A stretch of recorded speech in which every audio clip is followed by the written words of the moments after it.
Hi guys, lots of people ask me, how do I keep my stuff sticking to my bed on my printers?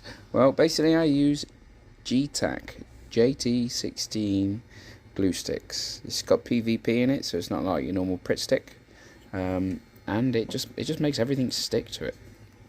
Perfect, really good. Get those greasy fingers on there, you still even can stick it to.